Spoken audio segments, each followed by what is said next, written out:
Bonjour à tous, je suis heureux de vous présenter Club Deal, le podcast qui démocratise et décortique le monde de l'investissement immobilier et de la finance personnelle.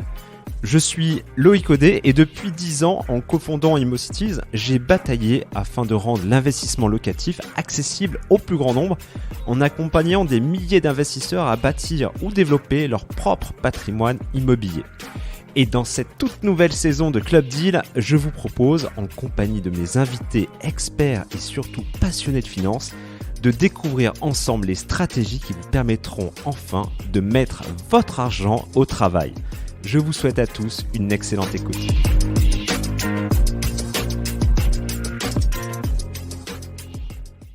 Salut Ameline. Salut. Bon, merci de me rejoindre sur Club Deal. Ça fait longtemps qu'on n'a pas parlé d'immobilier, bizarrement, alors que Club Deal, c'est quand même beaucoup d'immobilier. On a parlé récemment, dans les épisodes présents, de crypto-monnaie, beaucoup. On a parlé d'NFT. Et là, aujourd'hui, on revient un peu aux sources. L'immobilier, l'investissement locatif. Et en face de moi, j'ai Emeline qui va se présenter et qui est une serial investisseuse.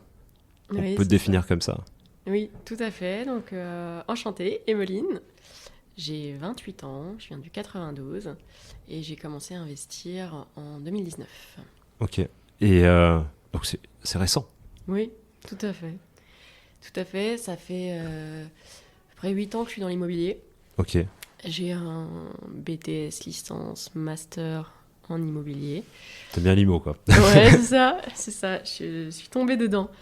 J'ai commencé en alternance en immobilier aussi, de toute façon. Quelle école ? J'ai fait subtertiaire et l'IMSI, Institut Okay. du management des services immobiliers. Et en fait, j'étais spécialisée en gestion de centres commerciaux, à la base. Ok, donc plutôt tertiaire. Oui, tout à fait. Tertiaire, full tertiaire. À fond. Les beaux commerciaux, c'est mon dada. Ok. C'est ce que je fais tous les jours. Donc, vraiment, centres commerciaux ou en expérience pendant 2 ans. Et c'était une expérience assez compliquée. J'ai fait quand même 2 burn-out dans une petite société. Je rassure, aujourd'hui, tu as l'air d'aller à peu près bien. Ça se passe bien. En forme. Ça se Ouais, passe très ça se passe bien. Donc c'était une expérience compliquée mais nécessaire, je dirais. Ça fait une force de caractère. Ok, ça construit le personnage. Ouais, tout à fait. Et c'est aussi quand on se retrouve dans ces moments-là qu'on apprend le plus. Ouais. Par la suite, je ne savais pas trop ce que je voulais faire. J'ai enchaîné, justement, ça m'a marqué. Donc là, on est en quelle année à peu près ? 2017. 2017. 17, ouais, c'est ça. Ok. 18. 2017-2018, donc tu es dans le tertiaire. Oui, tout à fait. Dans le tertiaire à fond. Ça te plaît pas ? Il y avait une raison. Enfin, il y a non, eu des... c'est la société qui m'a C'est vraiment, la boîte qui te plaît pas. Ouais, qui m'a achevé. C'était compliqué. J'ai vu 19 départs en 6 mois. Ouais. Des moments compliqués. Et en fait, par la suite, donc je n'y suis pas restée et j'ai enchaîné les contrats en intérim. Parce que justement, je ne savais pas trop comment me positionner. C'était comme beaucoup de gens, je ne savais pas ce que je voulais faire. Ouais. Donc les contrats en intérim, je ne rentrais dans aucune case. Électron libre total. J'arrivais pas, ça collait pas. Dans les services à chaque fois. Et tu cherchais quoi ? Enfin, qu'est-ce qu'on a ? Parce que l'intérim, enfin, tu vois, je mets un peu à la place de pas mal de gens. On dit ouais, l'intérim, ok, dans le BTP. Tu vois, t'as de l'intérim, enfin, t'as de l'intérim un peu partout au final, mais c'est vrai que dans des fonctions un peu comme celles que tu pourrais occuper, on s'imagine pas trop. Alors, donc je faisais de la gestion locative, tout simplement. Donc en immobilier d'entreprise. Et ça va être, je faisais des contrats entre 8 mois et 1 an, quand même. Pas mal de remplacements de congés mat. Ouais, c'est ce que j'allais dire. Et je suis passée par des belles structures où j'ai appris pas mal de choses. Mais je voulais prendre de l'expérience. Ce qui s'est très bien passé. Ouais. Et d'ailleurs, ça m'a permis j'ai jamais eu de période de chômage. Je pense que j'ai dû rester 2 jours au chômage au maximum. Ok, ouais, donc c'est pour faire tampon. Ouais, j'enchaînais. L'intérim, en plus, on va pas se mentir, ça paye bien. Oui. C'est une situation instable, certes, mais il y avait quand même un besoin. Et ça s'est très bien passé. T'étais baqué, toi, d'un point de vue perso, c'est aussi important, ta vie perso à ce moment-là. Est-ce que tu pouvais te permettre d'aller de contrat en contrat? Je sais pas, par exemple, t'étais en location, tu vois, des fois, c'est pas évident qu'on a un statut typé intérim de trouver un logement, quoi. C'est pas pratique. Alors je sortais d'école, j'étais encore chez mes parents. Confort. Oui, très confortable. Très confort, qui eux étaient basculés à la retraite, et en fait ils sont partis dans le sud. Donc c'est vrai que j'ai une situation très facile pour commencer. Et je voulais pas forcément coller à un poste, je voulais vraiment voir différentes choses. Donc j'ai fait j'étais dans les centres commerciaux à la base, ensuite j'ai fait beaucoup de bureaux, des restaurants d'entreprise, je gérais des tours à Lyon, plein de choses, des tours IGH. Immeuble de grande hauteur. Oui, merci. J'ai pas fait beaucoup d'habitations. D'accord. Des pieds d'immeubles, plein de magasins sur Paris. Vraiment de l'immobilier d'entreprise pur et dur. Ok. Voilà, et en fait... j'ai eu une opportunité parce que mon contrat s'est terminé en intérim et comme je m'entendais quand même très bien avec la société, et certaines personnes partaient à ce moment-là pour monter un autre projet, et j'ai eu un entretien avec eux, on s'est très très bien entendu. Même vision, c'était une création d'entreprise, donc une société de gestion de fonds, et en fait j'ai rejoint l'équipe dans la foulée, à la continuité de la fin de mon contrat. Et voilà, ça va faire 3 ans que j'y suis le 14 janvier. Ouais. Donc, société de gestion de fonds d'investissement en immobilier de santé en Europe. Et c'est une très belle histoire qui s'est construite avec des personnes géniales qui m'ont énormément appris. C'est des entrepreneurs à succès. Qu'est-ce que tu as pu voir? Parce qu'en fait, on en a parlé un peu en off, mais pas pour nous faire rêver, parce que c'est ton quotidien. Tu parles de maison de retraite au Portugal. Tout à fait. Alors au Portugal, c'est des établissements, des cliniques dialyse. Autant pour moi. Voilà, donc il y en a 9. Je vais faire aussi des EHPAD, des établissements autistes. Donc ça, c'est une autre dimension, parce que l'immobilier en entreprise, du bureau, c'est facile. Il y a une société qui rentre dans des bureaux, basta. Là, vous avez quand même, on touche à l'humain. Donc, on est acteur du cycle de la vie. Et c'est ça qui est génial. C'est qu'il y a vraiment on touche quelque chose. On touche à la personne. C'est pas un job juste qui va te donner un salaire à la fin du mois et basta. Et tu fais l'IMO et c'est tout. Là, en réalité, le fonctionnement, c'est que on a des grosses sociétés qui doivent pas lasser de l'argent, qui viennent nous donner X millions d'euros, où on va acheter des cliniques. Il faut déjà construites, oui, bien sûr. Déjà d'accord, qui tournent déjà. Oui, donc, c'est ça. Ok. Donc que ça soit en France ou à l'étranger, mais on est obligé de construire des relations de confiance, parce qu'il y a des exploitants à ces cliniques. Bien sûr. Il faut voir aussi le risque de notoriété derrière. Je pense qu'on a tous vu dans la presse certains établissements qui ne traitaient pas bien les personnes âgées. Donc là, il faut vérifier que tout se passe bien, il faut vérifier les comptes, parce qu'en fait, c'est un vrai partenariat. Donc on va mettre en place un bail avec un établissement. Mais il faut que ça soit gagnant-gagnant. Il faut que l'autre puisse te payer pour pas qu'ils te disent dans 6 mois, en fait, je suis full, mon loyer, il est tellement important que j'arrive pas à m'en sortir. Donc, c'est toujours de l'équilibre de la vie. Voilà. Et d'ailleurs, comment ça... Bon, au final, c'est plus, ça ressemble plus à limite un rachat d'entreprise que... Enfin, tu vois, ça va quand même vachement plus loin qu'un simple dossier de location. Donne-moi tes 3 bilans et basta, quoi. Tout à fait. Il faut vraiment analyser l'exploitant de A à Z. Comme tu l'as dit, c'est vraiment la notoriété, c'est comment il gère, c'est... tu vas sur place et tu vois aussi comment se sentent les gens. Est-ce que les salariés ont le sourire? Est-ce que c'est une catastrophe? Et alors moi aussi j'ai un côté, comme tu le sais, moi j'aime beaucoup les travaux. Ouais. Donc quand tu vas Comment racheter, tu peux améliorer le truc c'est ça. Ouais. Moi je suis asset manager, donc mon job c'est vraiment la valorisation de l'actif. Donc tu y vas, tu vois, tu te dis ok, il y a de l'aménagement, donc on va voir ça. Là j'ai toute la réflexion d'étanchéité. Est-ce qu'on va plutôt partir sur ça ou sur ça? Là j'ai j'ai un peu de corrosion ici, j'ai un peu de corrosion là, je suis obligée de reprendre les bardages. On sent la nana du chantier là. D'un coup. C'est ça. C'est donnant. Et en même temps, quand tu agis comme ça avec ton partenaire, il te fait confiance, il voit que toi, tu es engagé dans la rénovation de son bâtiment. Ouais.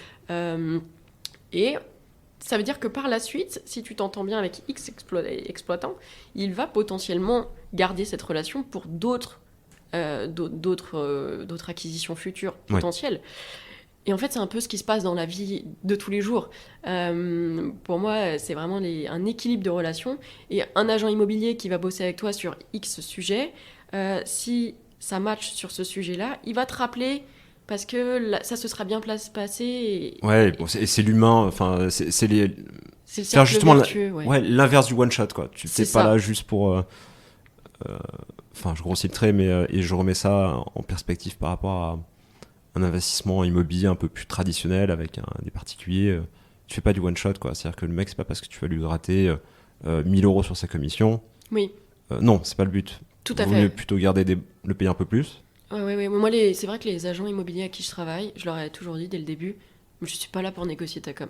T'as besoin de vivre. Moi, j'ai besoin d'un bien rentable. Si on est gagnants tous les deux, c'est parfait. Et là, c'est le Graal. La personne en face de toi, comme je t'ai dit tout à l'heure, elle a besoin de vivre, elle a besoin de manger, elle a une famille, ils ont envie de partir en vacances. Bien sûr. Ils ont besoin d'argent. Et clairement, on n'est pas bénévole, on fait tout ça pour quelque chose. Et s'il y trouve un intérêt, il va garder ton nom en tête, tout simplement. Ouais. Et moi, c'est ce qui se passe sur toutes mes acquisitions. Je les fais avec souvent les mêmes personnes. Et tout se passe à merveille. Pour cette raison, je pense, d'ailleurs. Ok. Et du coup, donc là, t'es salarié. Oui, tout à fait. Ce qui est plutôt chouette. Vrai salarié, CDI. J'ai un job vraiment génial. T'as un vrai job qui, du coup, te permet d'avoir une vraie capacité d'endettement. Et qui t'a permis d'acheter tout à fait. Pas mal de choses. Tout à fait. C'est vrai que dès que ma période d'essai s'est terminée, je me suis dit que ça n'arrivait pas qu'aux autres. Et c'est pas parce que je suis dans l'immobilier que je ne dois pas investir. Ouais. C'est souvent ce qui arrive. Et là, je me suis motivée. Je sortais d'une rupture assez compliquée. Ok. Qui m'avait remis énormément en question, où j'avais une confiance en moi qui était proche de zéro, je pense.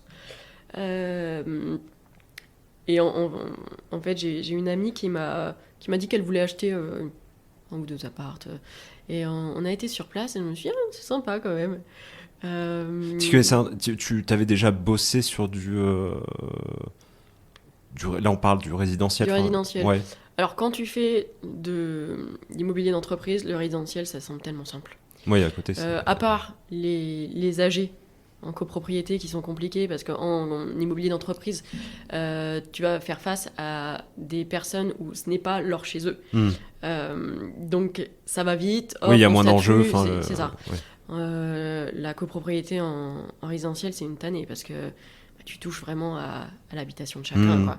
Ouais. Donc, ils vont tous défendre leur bout de gras. Leur bout de gras, c'est ça. C'est logique. Mais sinon, en termes de juridique, moi je trouve ça beaucoup plus simple, il y a moins de clauses, voilà, et ouais, ça m'a pas dérangé du tout. Et justement, j'avais envie de faire autre chose aussi, de changer de produit. Hein. Ouais, parce qu'au final, tu vois, il y avait le coworking qui marchait bien. Tu aurais pu dire, bah vas-y, je vais faire un mini coworking, je vais prendre un petit local commercial, je vais faire un truc sympa. Tout à fait. Ça aurait pu arriver. J'aurais pu. Après, je pense que j'étais dans une période un peu fragile, moi-même psychologiquement. Ouais. Et fallait faire un truc simple. Fallait que je fasse quelque chose de simple qui te rassure. Ouais, qui te me rassure, rassure qui et te réassure. C'est ça. Et ça me semblait assez évident, en fait. Et j'avais pas forcément envie de sais, quand on a tous eu des jobs et je faisais à 8h, 20h dans l'immobilier d'entreprise. J'avais pas forcément envie de faire la même chose. Ouais, de te remettre dedans. Et c'est ça. Ouais, je comprends le... Petit besoin de nouveauté. Je comprends.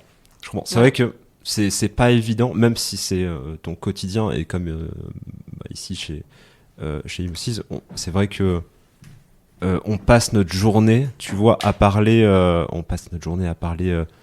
d'immobilier, d'investissement locatif, et quand tu reviens chez toi, tu dis ouais, c'est bon. Ouais.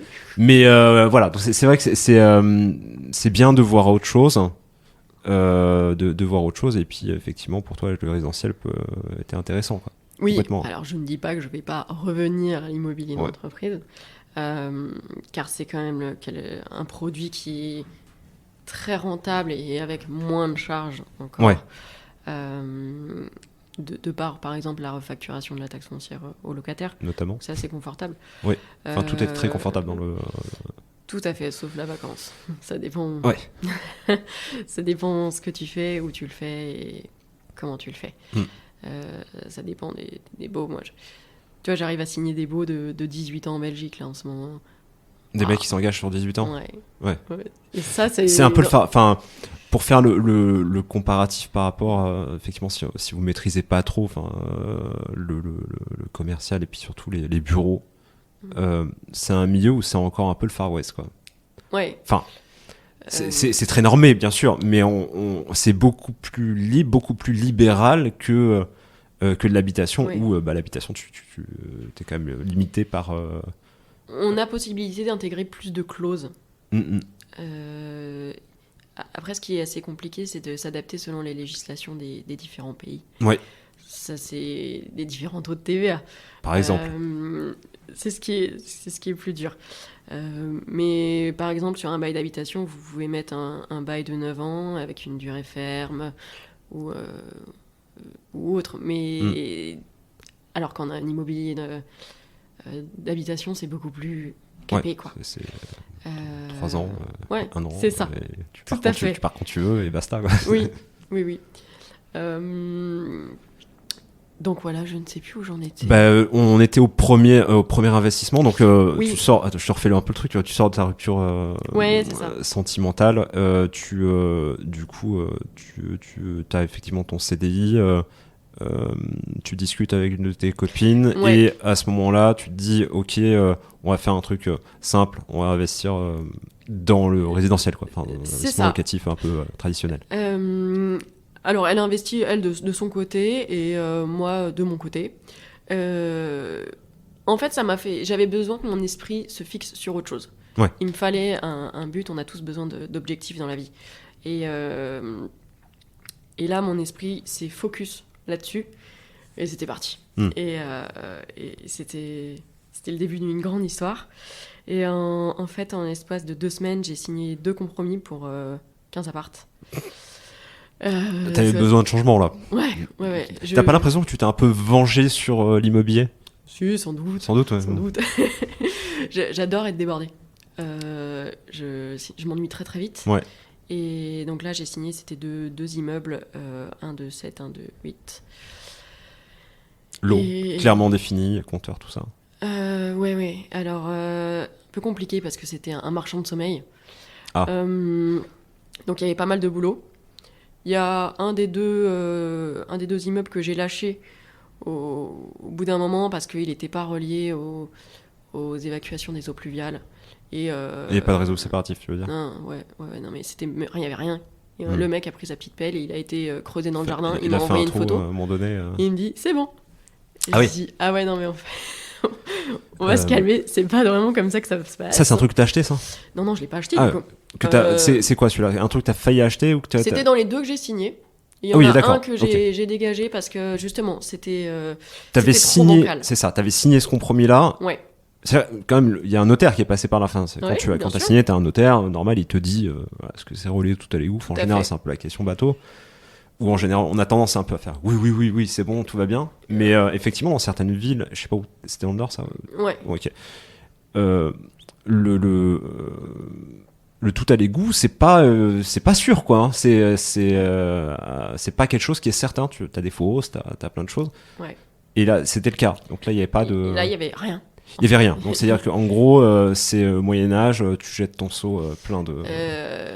Enfin, presque. Ouais. Alors là, c'était les eaux pluviales. Hein. Attention. Ça, c'est juste le plus. Ouais, ok. Ouais, donc il y avait juste pas de réseau séparatif. C'est ça. C'est juste qu'en fait, il y avait donc t'as les gouttières et que ça tombait dans la cour intérieure et derrière le bâtiment. Ok. Et ça allait dans le sol et c'est tout, basta. voilà. Et tu gorgeais juste le sol de l'eau. Ok. Et tu pouvais pas le relier. Bah, c'était l'idée. Moi, je lui avais dit, bah, en fait, vous faites les travaux, ou alors je l'ai fait, mais on déduit, on shoot le prix. Est-ce que c'est possible de le faire déjà et quand il m'a envoyé les photos en me disant qu'il avait creusé lui-même. En fait, c'était un petit élément, plus d'autres petits éléments. Ouais, bon, il y a un truc, quand tu le sens pas, enfin, quand t'as un doute, il n'y a pas de doute. Quoi. Je pense que moi, j'accepte d'avancer sur un dossier où tout ne va pas, mais quand il y a vraiment beaucoup d'éléments qui ne se passent pas bien, faut pas forcément chercher plus loin et chercher les emmerdes. Là, j'avais crois déjà au destin, des fois Oui, tout à fait. Ouais. Oui, vraiment, à 100%. Je pense que l'accumulation de petites choses qui te mettent la puce à l'oreille, à un moment, il faut savoir s'écouter et se dire, bah non, en fait, il y a plein de biens. Pourquoi est-ce que je vais m'entêter sur un truc qui va m'apporter que des emmerdes ? Ouais. Improbable. Et comme j'en avais un autre qui... c'était le même propriétaire. Hein. Mais sur l'autre bien, il n'y avait pas de sujet. Il était mieux placé. Alors oui, il était occupé à 100%. J'avais pas mal de travaux à faire parce que le côté marchand de sommeil était quand même là. Hein. Ouais. Et en fait, à chaque fois que je récupérais un appart, je refaisais nickel, meublé. Parce que t'as fait du vidéo meublé. Ils louent en vide, oui, t'as passé en meublé. J'étais en SCI. Chiant. T'étais en SCI ? Oui. Mon chien. Voilà. Et ça m'a pris... Alors, quand je l'ai acheté, il y avait 26 000 € de loyer à l'année. J'ai pris 1 an pour refaire le bien et je suis passée à 37. Propre.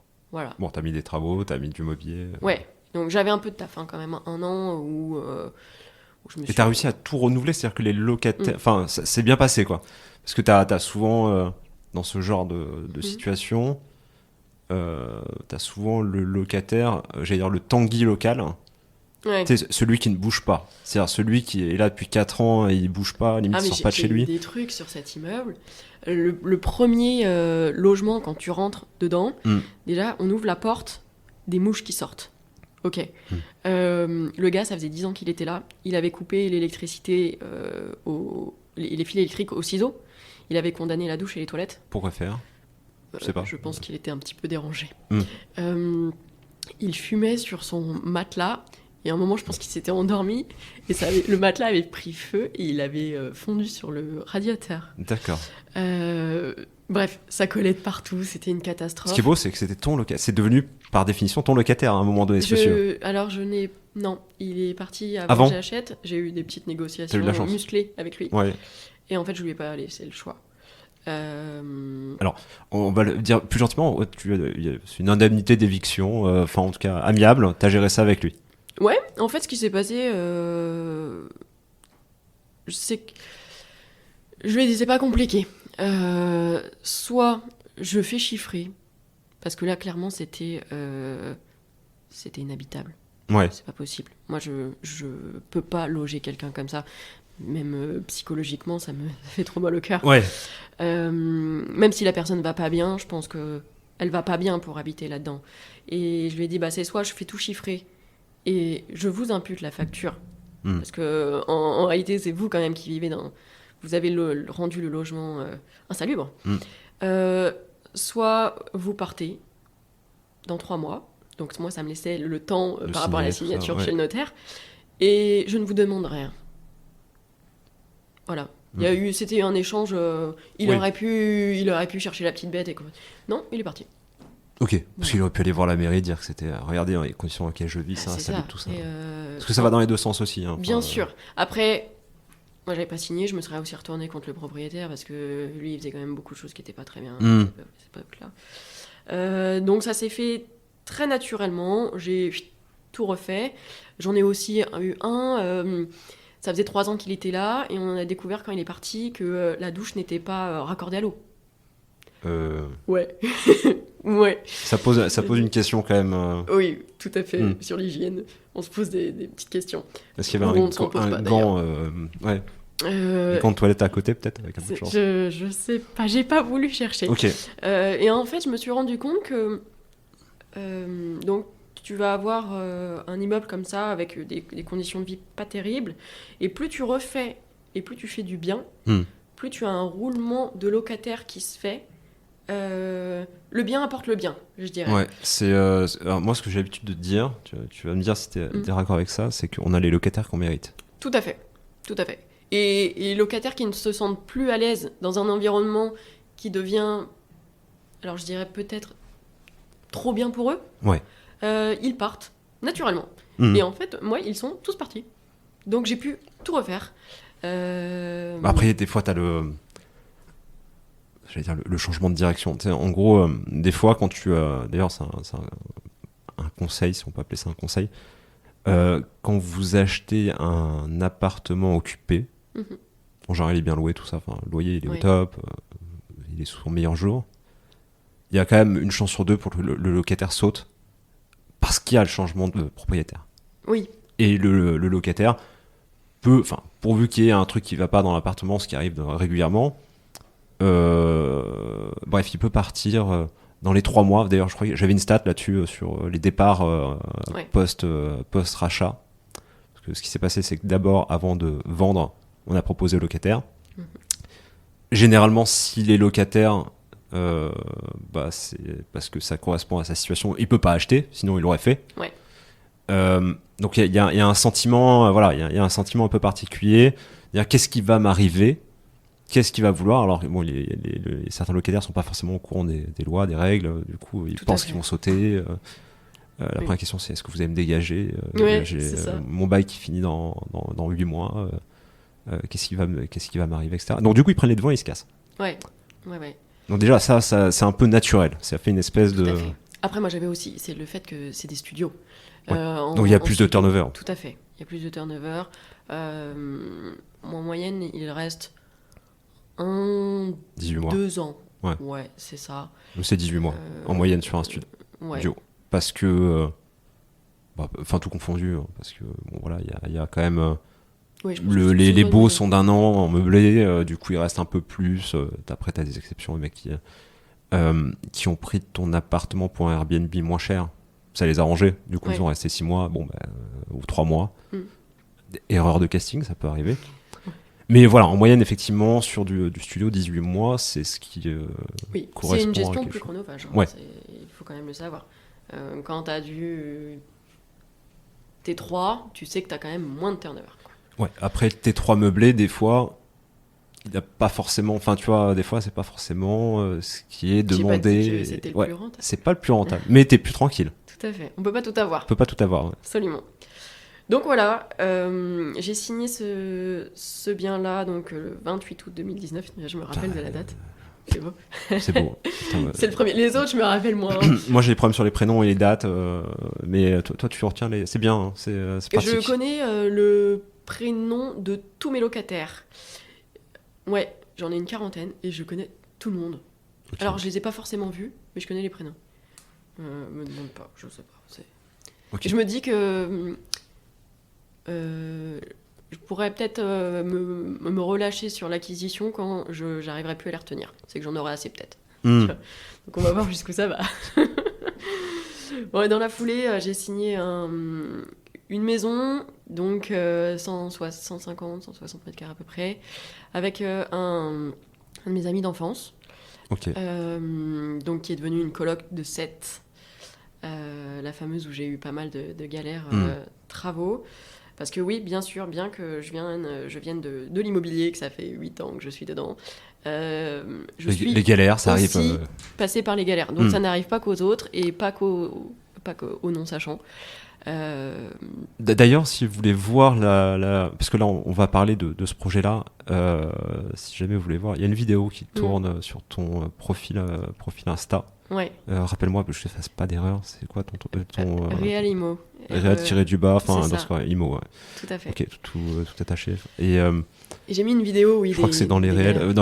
Ouais, il y a un moment donné, bref, il y a une vidéo d'une visite de chantier et on va parler de ça là. Ouais. Donc effectivement, moi, je l'ai revu ce matin avant d'avoir. Une catastrophe. Ouais, c'est la merde. Ouais, même au rez-de-chaussée, il m'a pas mis le même carrelage partout, pas la même taille. C'était compliqué. On va dire que c'était je dirais un chantier de l'expérience. Donc une expérience sur l'association, c'est-à-dire qu'en gros, sur ce projet-là, tu t'es associé à une connaissance, un ami. Oui, tout à fait. Donc il y a l'expérience de l'investissement en lui-même et l'expérience de faire le projet à deux. Oui, alors sur le premier bien, je suis associée avec mon père, mais qui me laisse absolument tout gérer. Il est très passif, je dirais. C'est mon associé administrativement. Ok. Sur ce bien-là, oui, c'est Romain, c'est un de mes amis d'enfance qui a envie de se lancer dans l'IMO et que je connais très bien. Je sais que c'est quelqu'un de loyal, il n'y aura pas de galère, je dirais que c'est important. Qui avait envie d'apprendre, et moi, ça me dérangeait pas de faire un projet. Je pense qu'il est arrivé, il est tombé au bon moment. Et en fait, donc on a fait ce projet-là tous les deux. Ok. Et... C'était quoi le deal après, si tu veux, à part si tu veux pas rentrer dans les détails, mais un espèce de 50-50 51-49, j'ai du mal à laisser majorité. Ok. Donc 51-49, oui. Exposé de la même façon, enfin dans les mêmes proportions financièrement parlant. Oui. Ok. Oui. Bon, des fois, tu peux avoir des... Non, pas d'exotique là-dedans. Ok. Un projet simple. Simple, je pense que c'est le plus mauvais prêt que j'ai d'ailleurs. Ça a été un peu compliqué ce prêt. C'est plus facile d'emprunter en famille qu'avec un ami. Les banques aiment beaucoup moins. Ouais, complètement. Je ne le savais pas à l'époque, mais ça a été un marathon bancaire où on a été refusé de pas mal de banques. La BRED nous a finalement financé, mais on a quand même dû mettre 17 000 € d'apport chacun.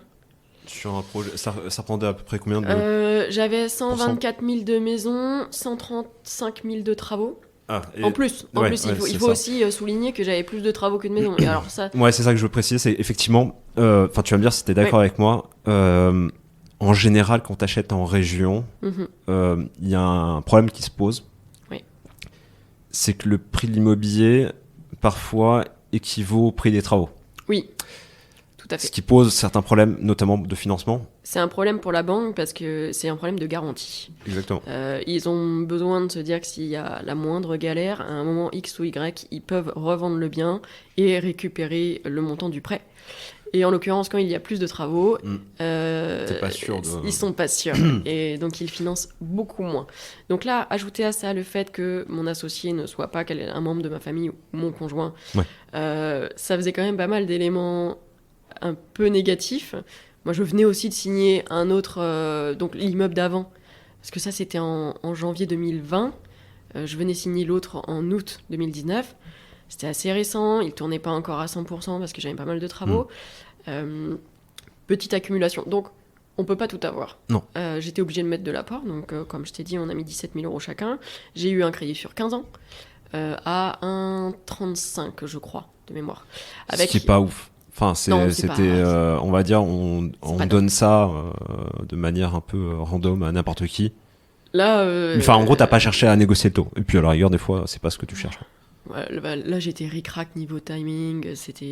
Mais le projet, je savais qu'il était bien. J'ai eu 1 an de différé partiel sur la maison et 2 ans sur les travaux. Donc, juste pour le partiel, c'est en gros, tu payes les intérêts. Les intérêts et l'assurance. Assurance. Ouais. Et après, on te laisse tranquille sur le capital. Oui, tout à fait.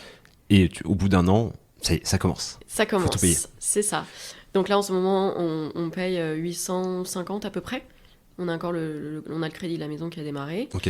Et celui des travaux commence en mars. En mars, là. Voilà. Ok. Donc, Ouais, après, sur le 15 ans, c'est une volonté de ta part, 15 ans, Ah c'est non, parce non, que... Non, toi, tous les là, 20. Ouais, au moins. Au moins. Au moins. Là, j'ai pas eu le choix. C'est que on a pris ce qu'il y avait. Ouais, tu prends... Ouais, ok. Je préférais prendre ça, et là, je vais voir potentiellement pour faire un rachat, une renégo, quelque chose là-dessus. Mais tu vois, donc c'est un projet où on est à un crédit de 150 000 à peu près. Ok. J'ai fait réestimer là, donc le bien. Je suis à 390 000 en potentiel de vente, plus-value latente. Donc ça va. Je m'en sors plutôt bien sur l'opération. Bien qu'encore une fois, ça soit en SCI, hein, je le souligne. Ouais. Ou en plus, c'est une acquisition que j'ai signée en Covid. Ouais, en plein Covid. Donc les travaux, ça a été une catastrophe. Tout s'est décalé. J'ai eu 1 an de travaux. Ça devait être fini pour septembre 2020. J'ai réussi à commencer à louer en avril 2021. Plein Covid. Ouais, pas évident, surtout colocation, dire on va vivre ensemble en plein Covid, donc... Une catastrophe. Ouais, c'est pas facile. Ouais, c'était compliqué. En plus, bien sûr, bah, moi c'était plus les côtés étudiants. Donc les étudiants, bah, ils étaient tous chez eux. Donc ce que j'ai fait, c'est que j'ai mis une boîte à clés. Et j'ai fait de la location à la chambre. Ça m'a permis de prendre le maximum de cash pendant... Tu veux dire quoi, t'as loué à la chambre? J'ai loué à la chambre en courte durée, ouais. Okay. Tout à fait, et ça s'est très bien passé. Comment tu gérais le... Enfin, t'avais une conciergerie, un truc? Ah oui, alors je vais passer par cette explication. Ce qui s'est passé, c'est que, en fait, donc moi, j'aime bien prendre des projets et refaire tout. Donc j'ai beaucoup de travaux, j'ai fait plus de 350 000 € de travaux l'année dernière. Sur quoi? Sur l'ensemble de l'année, ouais. Ok. Et j'avais pas d'équipe technique. Après, avec cette expérience-là un peu bancale, je cherchais... j'ai trouvé une personne. En fait, sur mon premier immeuble, j'ai eu une galère en novembre 2019 où... c'est vrai que j'ai une bonne mémoire des dates, hein. Où j'ai la chaudière qui a lâché, chaudière au fioul, où j'ai dû tout refaire. Et c'était un chauffage collectif. Ok. Donc, avec... Tout le monde dans la merde. Ouais, 8 étudiants, plus de chauffage, donc plus d'eau chaude, plein mois de novembre. Ok. C'est dans le nord de la France, en précisant. Ouais, en plus, voilà, on n'est pas au soleil. Hein. On n'est pas au soleil, donc novembre, le chauffage est allumé depuis un petit moment. C'est ça. Et donc ma première acquisition, là je me dis, ok, il faut vite que je trouve une solution. Donc le budget que j'avais pris pour refaire la totalité des parties communes est passé dans la chaudière, où j'ai mis les lecs. Mais bien sûr, il a fallu retirer tous les radiateurs, remettre... tout refaire. Parce que t'as changé. J'étais au fuel. T'aurais pu faire gaz ailleurs pour pas trop perturber le truc. Je préférais repartir sur l'électricité. Okay. Et ça m'a pris 3 semaines parce que bien sûr, parmi les petites galères que vous pouvez avoir, là, moi, en l'occurrence, le camion qui transportait tous les radiateurs s'est renversé sur l'autoroute. Enfin, ça m'a décalé d'1 semaine, tout ça. Il fallait à chaque fois renclencher la chaudière à la main, pour réessayer de donner un peu d'eau chaude aux locataires. D'accord. C'était compliqué. À noter que moi, je suis à 1h30 de route. Donc, j'avais quelqu'un sur place qui allait de temps en temps pour essayer. Et ça appelle. Comment ? Et ça appelle, ça envoie du mail. J'ai eu de la chance... parce qu'ils ont été très compréhensifs. Étant donné qu'ils avaient l'habitude... là, moi, j'avais signé en août. Il n'y avait pas encore eu tout le changement de locataire. Ils avaient l'habitude d'avoir un marchand de sommeil qui répondait jamais, qui les laissait dans des situations complètement loufoques. Que comme moi, déjà, je répondais et je les tenais au courant de la situation. C'était déjà beaucoup, ouais. D'accord. Donc, j'ai eu de la chance de ce côté-là. Et donc, j'ai fait tout changer. Mais je me suis retrouvée avec un budget restreint pour refaire les parties communes de cet immeuble qui... je me vois pas faire des appartements quali, mais des parties communes... de merde. Horribles. C'est le premier truc qu'on voit quand on arrive. C'est ça. Tu rentres et tu te dis, bon, bah, j'ai pas vraiment envie d'habiter là et ça va tout joue au premier rendez-vous. Et ouais, c'est ça, et au premier regard, tout ça. C'est ça. Et en fait, la personne que j'ai rencontrée pour refaire mes parties communes travaillait pour celui qui m'a fait le chantier pourri par la suite et qui ne se faisait plus vraiment payer. Donc il a arrêté de bosser pour lui, et il s'est mis auto-entrepreneur et il a bossé pour moi. Et je lui ai fait refaire les parties communes, ça s'est très bien passé. Après, je lui ai passé 1 appartement, 2 appartements. On t'a testé. Ouais, et il y a une vraie confiance qui s'est mise en place. Et en fait, le problème, c'est que moi, je prenais vraiment des chantiers avec beaucoup de boulot. Et je pouvais pas laisser tout à une personne qui avait 2 mains. Le pauvre, il était en train de se noyer. En plus, moi, il fallait tenir un peu de délai. Mais je voulais passer par lui parce que je lui faisais confiance. C'était nécessaire de faire quelque chose. Donc, je lui ai monté sa boîte. Tu lui as monté sa boîte ? Ouais. Okay. Je l'ai aidé à monter sa SAS. Je lui ai trouvé l'expert comptable, je lui ai expliqué comment ça marchait, le chiffre qu'il devait faire tous les mois pour que ça soit rentable. Tu as expliqué les marges qu'il fallait qu'il prenne sur toi ? Sur les autres et pas sur moi. Okay. J'ai fait le recrutement, donc pour une équipe de 10 personnes. Okay. Donc ça veut dire que je me suis enregistrée sur Pôle emploi pour appeler les gars. J'ai appelé à peu près 50 personnes où j'ai fait passer les... Des mecs du bâtiment en plus. Ouais. C'est quand même, c'est pas évident. Hein. C'est des embauches un peu rustiques, quoi. Tu vois. Enfin, on parle à des mecs du bâtiment, quoi. Faut s'adapter. C'est ça, savoir se mettre à la place de l'autre. Exactement. Tout à fait. Et là, en plus, il fallait que je cible à peu près... Donc, c'était une entreprise tout corps d'État. Ouais. Que je cible tout pour la maçonnerie, les toitures, et tout ça. Donc, aussi la décennale. Une décennale qui va bien. Aussi. Alors, ça, il a pris comme... Enfin, j'allais pas tout faire. Il a pris le lead là-dessus. Il a pris là-dessus. Et comme je sais que lui, en plus, c'est une personne qui n'aime pas vraiment gérer l'humain, il a fallu que je choisisse un chef d'équipe qui sache aussi, donc qui gère de l'humain, mais qui ait aussi des compétences qui soient en adéquation avec les autres. J'allais pas prendre 4 couvreurs, tu vois, ça n'a aucun intérêt. Ça n'a pas de sens. Donc, je me suis aussi renseignée parce que comme il commençait, il fallait qu'il ait des aides. Et alors, au-dessus de moins de 26 ans et au-dessus de 55 ans, tu vas avoir des aides pour l'embauche. Donc j'essayais de jouer, de jongler un peu. Et puis indirectement, c'est un peu, je suis pas croyant, mais c'est le cadeau du ciel, quoi. C'est-à-dire que en général, la problématique dans le monde du BTP, c'est pas les mecs. En général, ça veut bien travailler. On va dire d'un point de vue opérationnel, c'est bien. Ouais. Par contre, la gestion, gestion, devis, facture, catastrophe. Ouais. C'est parce qu'ils sont sur le terrain, les mecs. C'est pas leur métier. C'est ça. De monter des boîtes, d'optimiser. C'est pas leur métier. Et en plus, ça les intéresse pas forcément. Ah bah du tout. Hein. Ils sont pas vraiment faits pour ça. Là, l'idée, c'était de lui dire, ok, bon, t'as une équipe, toi, il faut que t'arrives à faire les réunions de chantier. Ouais. Je lui ai expliqué le lundi matin, le vendredi après-midi ou le lundi midi, parce que souvent l'après-midi dans le bâtiment, ils sont pas là, les gars, c'est finish. Le lundi, on donne les ordres, le vendredi, on vérifie si ça a été fait. C'est ça. Et on refait une to-do list qu'on reprend le lundi. Etc. Mais la gestion managériale, gestion d'hommes, masse salariale, c'est compliqué. C'est que tu as aussi tu vois, dans une boîte lambda parisienne ou de cabinet d'experts comptables, par exemple, tu vas avoir une typologie de personnes potentiellement en CSP+. Et ils sont pas forcément la même façon de penser. Là, côté bâtiment, il faut que ça soit simple, efficace. Tu peux aussi avoir des personnes étrangères qui comprennent absolument rien à l'administratif. Moi, je me suis retrouvée, par exemple, avec un chantier où le voisin était pas très content. Il m'a fait débarquer les flics sur place. Ouais. Ils ont fait un contrôle des papiers. Il y en avait un qui avait oublié, parce que c'est toujours comme ça dans la paperasse. Tu oublies qu'il faut refaire des démarches et compagnie.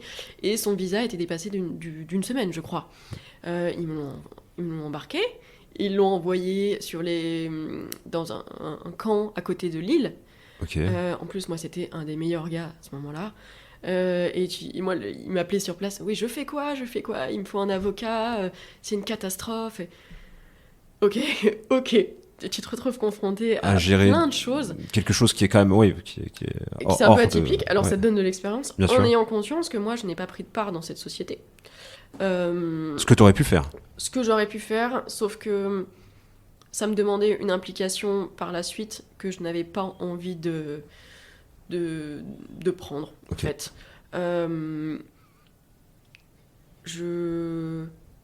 Si j'avais dû monter une boîte de travaux, en fait, je monte ma propre boîte de travaux et je gère tout comme j'en ai envie, mais je n'irai pas partager le capital et les parts donc avec quelqu'un qui bosse pour moi. Enfin, il y a un problème de hiérarchie dedans.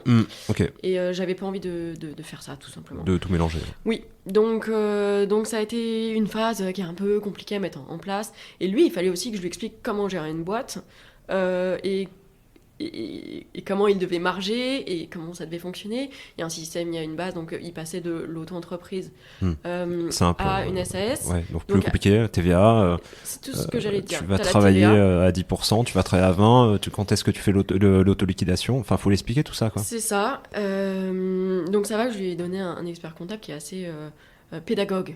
Donc qui a réussi à lui expliquer que tu dois faire tant, ça je m'en occupe, ça tu... Et il lui expliquait aussi que là, il allait récupérer les charges. Là où en auto-entreprise, en fait, tu ne passes pas de charges. Tu débrouilles. Donc ça sort de ta poche, ça sort de ta poche. Là, ça passe dans les charges de la société. Il avait un crédit de TVA de ses 90 000 €. Donc il fallait que je lui explique, donc t'as tant, ça tu peux le passer de... Et à un moment, il va falloir que tu payes de la TVA. Donc il faut que tu anticipes parce qu'il va falloir facturer en plus. Il ne faut pas que tu te retrouves à payer de la TVA sans l'avoir facturé à ton client. Exactement. Sinon, il y aura un souci. Ouais. C'est comme je t'ai dit tout à l'heure, pas prendre l'argent d'un chantier pour gérer un autre chantier. Déshabiller Paul pour habiller Jacques, le truc un peu classique qui arrive un peu trop dans le monde des travaux. C'est que votre acompte ne sert pas chez vous, il sert chez quelqu'un d'autre. Oui. Et vous attendez que le chantier reprenne après le paiement de l'acompte et vous ne comprenez pas pourquoi il n'y a personne le lendemain. Ouais. Et en fait, il a servi à payer les fenêtres du voisin qui lui gueule depuis 3 mois. C'est ça, tout à fait. Donc ça a été un roulement qui a été un peu lourd à mettre en place, mais nécessaire. Il faut quand même savoir que par la suite, lui, son niveau de vie a évolué. Il a commencé à louer une maison, là il garde pour acheter un terrain pour faire construire sa maison. Il m'a vraiment surprise parce que j'ai essayé de le formater au maximum et de lui transmettre le plus de choses possible. Parce que c'est quelqu'un que j'aime vraiment beaucoup. Et la dernière fois, il m'a dit, bon, là j'ai un truc en cours. C'est que lui, qui est un carpiste. Il aime donc la pêche à la carpe. Donc, ok. Donc, il va dans les lacs et puis voilà. Oui, il aime passer ses week-ends à faire ça. Et il les mange ou pas ? Ça se mange. Il y en a qui le mangent, mais a priori, c'est assez dégueulasse. Terrible, je crois, hein. Non, c'est pas top. Non, ça, je lui ai pas posé la question. Et ce qui s'est passé, c'est qu'il a loué un lac. Ok. En fait, il s'est rendu compte que lui, il louait à la nuitée. C'est comme ça que ça se passe. Ou à la journée, tu loues un poste sur un lac. Ok. Ouais, ok. C'est un espèce de lac privé où ils foutent des trucs dedans et du poiscaille, quoi. Et puis tu payes ta place. Tu payes ta place et tu vas avec ta petite chaise ou ta tente ou alors potentiellement ta place pour ton camping-car. Et en fait, il me dit, c'est cher quand même. Ok. Et là, il me dit, ce que j'ai fait, c'est que la location du lac, c'était, je sais plus, je crois, 800 € l'année. Ouais. Et du coup, j'ai pris le lac et en fait, il a divisé en postes de pêche qu'il loue à la nuitée. Et la location peut tomber jusqu'à à peu près 1 200 € par mois. Ok. Parce que ça se loue très très bien quand même. Il y a énormément de demandes, il y a des plannings à gérer et tout ça. Donc tu dis 800 € à l'année, 1 200 € par mois, il fait plus de renta que moi. Et le mec, il a... Et il n'y a aucune charge. Ouais. Il a un bassin avec de l'eau dedans, quoi. Et des poissons qui se reproduisent plus ou moins naturellement. C'est ça. Et qui se mangent entre eux, en plus. Donc, excellente idée. Et je me suis dit, il a compris. Ouais. Ça y est, c'est bon. Et j'étais très contente. J'étais très contente parce que je me suis dit, je fais pas tout ça pour rien. Déjà, ça rentre pas dans une oreille, que ça sort pas de l'autre. Et génial, c'est que en même temps, il bosse pour moi, je lui fais confiance, je l'ai aidé, il me file des coups de main, et je vois que par la suite, même sa relation familiale, rien que pour ses enfants, je sais qu'il galérait un peu pour acheter des cadeaux de Noël, et là, c'est plus vraiment le cas. Et c'est ça qui est bien, c'est de voir l'évolution, le smile de la personne que tu as en face. Parce que ça reste de l'humain, hein. On fait du business, moi je suis à 300% business. mais j'ai besoin que la personne en face de moi, elle soit gagnante, tout le temps. Donc voilà ce qui s'est passé. Donc par la suite, il a géré toute ma vie, tous mes chantiers. Ok. Donc c'est un mec de confiance, quoi. Là, on peut y aller, enfin, on peut le dire vraiment, quoi. Ouais. Et donc le fameux deuxième chantier où j'ai eu des galères, il a... Donc c'était vraiment une personne malsaine, je dirais, qui gérait les chantiers. C'était pas un maître d'œuvre du tout. Il m'avait menti sur toute la ligne. C'était une catastrophe. Vous verrez potentiellement la vidéo sur mon profil. On te sentait un peu énervé, tu vois, ce qui est normal. Hein, oui, je me suis retrouvée quand même... Ça, c'était la réception ou c'était la visite comme ça? Ouais, une visite où tu te retrouves à passer l'aspirateur et t'as le sol qui vient parce qu'il t'a mis un lino qu'il a pas collé, qu'il a pas fixé avec les plaintes. Et je vous assure, quand vous aspirez et que le sol il vient, tu fais une tête, mais je me suis dit, c'est pas possible. C'est pas possible, il y a plus de 4 mois de retard sur le chantier. Et en plus, il y a ça. La cata, c'était... Je pense que j'ai même peut-être oublié pas mal de choses. Ouais, après, je préférais oublier. La mémoire sélective qui se fait, puis bon. De toute façon, tu peux pas t'appuyer que sur des choses négatives, sinon tu coules. Surtout qu'il t'arrive dans l'investissement, il t'arrive plein de choses tout le temps. Il y a tout le temps des rebondissements. Et si tu commences à te focus sur le petit détail qui ne va pas, t'es mort. Tu dors plus. Oui. Tu te réveilles, quand tu arrives à dormir, tu te réveilles en pleine nuit en disant qu'est-ce qui va se passer demain? Et c'était le cas sur ce chantier? Parce qu'il y a de quoi criser, enfin, tu vois. Je dirais que j'ai eu des petites phases où ça allait pas. Surtout que moi j'ai un associé qui est assez... je dirais qu'il est beaucoup plus sensible que moi. Oui. Et en plus, lui, il débutait dans l'investissement, c'était son premier invest. Ah, ça peut le vacciner. Il ne connaissait pas le monde de l'immobilier. Et j'essayais de lui faire prendre conscience de ce qui se passait et que c'était quand même grave, important, que du coup, l'immobilier, c'était pas si facile que ça. Mais en même temps, qu'en fait, t'as pas le choix. Que là, clairement, t'as le nez dans la merde, t'es face au mur et t'es obligé de rebondir parce que sinon, tu coules. Et le bateau, il a pas le droit de couler. Donc, focus. Tu vois, t'as un chemin, je lui ai dit, t'as pas de solution B, C, D. Là, t'as une solution A, le truc qui doit tourner. Faut que ça soit fini. Si tu dois l'appeler tous les jours, tu vas l'appeler tous les jours. Surtout qu'en plus, à ce moment-là, moi, j'étais tellement agréable dans mes échanges avec cette personne qui me pourrissait la vie que il a bloqué mon numéro. Il ne voulait parler qu'à mon associé, qui lui il est très gentil. Donc, il avait pas forcément la même façon de répondre que moi. Oui. On va dire qu'il commençait par bonjour et au revoir, quoi. Et merci. Oui, c'est ça. Peut-être un peu trop. C'est ça, tout à fait. Moi, je lui disais plus bonjour à la fin. C'était compliqué. Enfin, j'ai fait 3 constats d'huissier. C'était très lourd et psychologiquement compliqué. Après, je mets beaucoup moins d'affect, surtout avec le temps. Je pense que, encore une fois, je suis de la partie, donc ça m'aide, parce que j'ai l'habitude de gérer des chantiers de gérer des merdes, surtout. Ouais, mais c'est surtout des chantiers de 1, 2, 3, 4 millions voilà, dans mon job. Donc, là, l'impact, il me touche moins, c'est plus différent. Le résultat. En fait, c'est, si je comprends bien, tu me dis c'est ça, mais que ça soit un peu la merde sur un chantier, ça va, ça tu connais. Ouais. C'est juste que là, l'impact n'est pas le même. Parce que là, il t'affecte à 2, enfin toi et ton associé. Et il fallait que j'arrive aussi à gérer l'associé qui lui était en panique grave. Oui, voilà, donc faut gérer 3 personnes, quoi. Enfin, toi, l'entrepreneur, plus l'associé, quoi. Ouais, et ce qui était aussi très, très important, c'est que, donc comme je t'ai dit, moi je mets pas beaucoup d'affect dans tout ça. Ouais. C'est les chiffres. Moi, il y a un truc qui compte, c'est les chiffres. Et là, mon prêt démarrait. Alors, je vais dire peut-être une bêtise tout à l'heure, c'était peut-être pas mars, je pense que c'était mai. Je crois que j'ai signé le 11 ou le 12 mai. Ok. Ouais. Et donc. Ça s'approchait, doucement, mais sûrement. Ouais, tout à fait. Bah, tu dis, on a plus loin en avril, le prêt démarre en mai. En fait, à la base, toi, tu te dis sur ton BP, et je suis sûr que tu as fait ça, tu dis, bon, voilà, moi, ça sera fini. Enfin, je fais une bêtise, ça sera fini en février, en mars. Allez, septembre, janvier, déjà. Septembre, ah, ok, d'accord. Bon, comme ça, tu vois, ça nous permettra d'avoir une petite trésorerie qui nous permettra par la suite d'anticiper si jamais il y a des travaux, etc. Voilà, le coussin de sécurité. Et au final, tu vois que ce coussin-là, il est parti en fumée. Alors, en soi, c'est moyen grave, parce que tu dis c'est de l'argent, c'est du bonus. Oui. Mais j'ai plus de bonus, mais là, par contre, à l'inverse, c'est un bonus qui peut aller dans le négatif. Ouais. Et là, c'est moins drôle, quoi. C'est ça. Et il faut aussi faut noter un truc très important, c'est que les relations avec des associés, que ça soit donc avec des associés externes, amis ou conjoints, parce que ça rentre aussi dedans, tout se passe bien quand l'argent va bien. Ouais. Quand les comptes vont, tout va. Par contre, quand il y a un problème d'argent, c'est sûr que les relations se tendent. Et moi, je voyais l'échéance.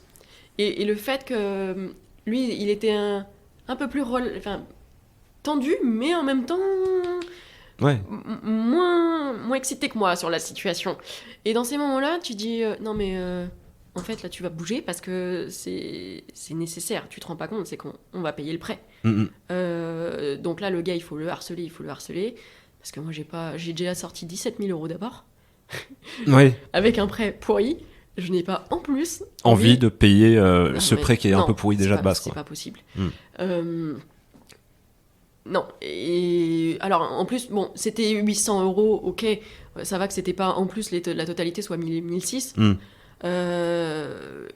Mais 800 € déjà, c'est psychologique. En fait, pour moi, ça aurait été un échec de me dire j'ai mal géré mon truc.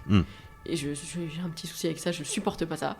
Donc il fallait que tout rentre dans les cases. Donc même si j'ai fait des constats d'huissier, et les constats d'huissier ça coûte, il faut aussi le noter. Par la suite, j'avais possibilité de l'attaquer, clairement, pour de la remise en état, pour les loyers que j'aurais dû encaisser puisque ça devait être fini en septembre.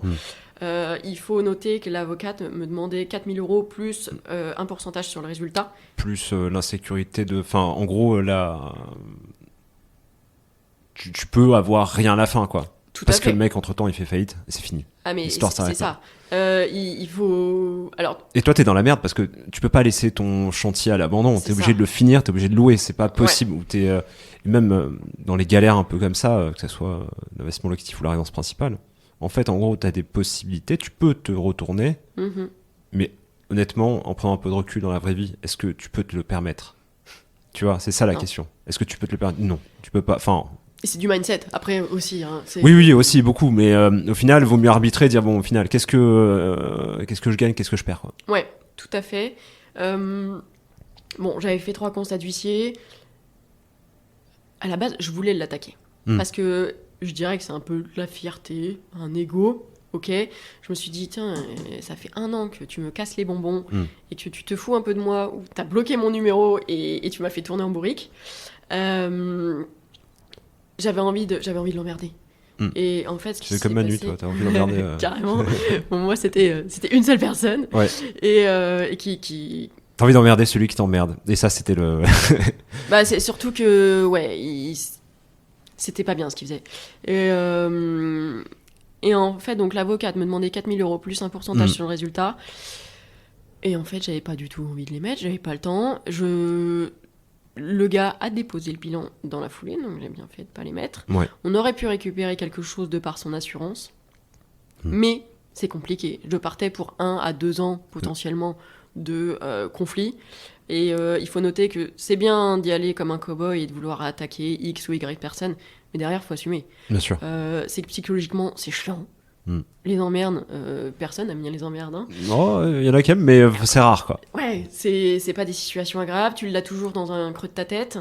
Je préférais passer à autre chose. En fait, j'ai eu une facilité à tourner rapidement la page. Je lui ai dit, écoute, maintenant, on va louer, on se focus. C'est parti, sachant qu'en plus, on était en Covid, donc il fallait trouver les locataires, c'était une galère. Donc je louais beaucoup à des stagiaires, un job, un peu d'intérim, un peu de CDD. Des profils qui sont pas, on va dire, qui sont pas idéalement aimés, mais qui ont aimé des autres propriétaires, mais qui au final ont la possibilité de payer très facilement, et ça se passe bien, quoi. Ça s'est très bien passé. Il y a vraiment pas eu de soucis, et après j'ai fait par la suite un partenariat avec une école qui me loue la totalité des chambres, et ça se passe très bien. Et là t'as envie de dire et voilà. Et voilà. Donc je suis passée quand même par pas mal d'épreuves, mais il faut voir la fin, et c'est du positif. Voilà. Et c'est comme je vous ai dit tout à l'heure, c'est quelque chose où j'ai un prêt quand même de 250 et je peux revendre 380, 390 sans problème. Donc, on a aussi le ratio risque derrière. Ouais. C'est que, bien sûr, si je n'avais pas voulu de risque, je n'aurais pas forcément acheté ce type de produit et j'aurais peut-être acheté quelque chose où je tourne autour d'une renta à 5% et oui, voilà. peut-être pas dégager autant de plus-value latente à la fin. Tout ça. Donc j'ai eu ce projet-là. Ça, j'ai signé en mai. Ensuite, j'ai signé en août 2 colocations de 5 personnes. C'est des petites colocs. De toute façon, la colocation, alors, peut-être Ouais. je sais pas si on va tomber d'accord là-dessus, mais moi, à mon sens, une coloc, faut qu'il y ait au moins 4 chambres pour que ça soit un peu sympa, que tu puisses en gros déployer des moyens qui soient bien, c'est-à-dire chacun sa salle de bain, chacun ses WC. On tend de plus en plus sur une salle de bain pour 1 ou 2. C'est ce qui se fait le plus. Après, si tu as vraiment un environnement sympa, par exemple en Ile-de-France, moi je vois, il y a des colocations. Si tu as une salle de bain pour 3, mais que ça va, c'est confortable. Et après, faut pas oublier un truc, c'est que tout se loue, ça dépend du loyer que tu mets en face. Aussi, il faut souligner.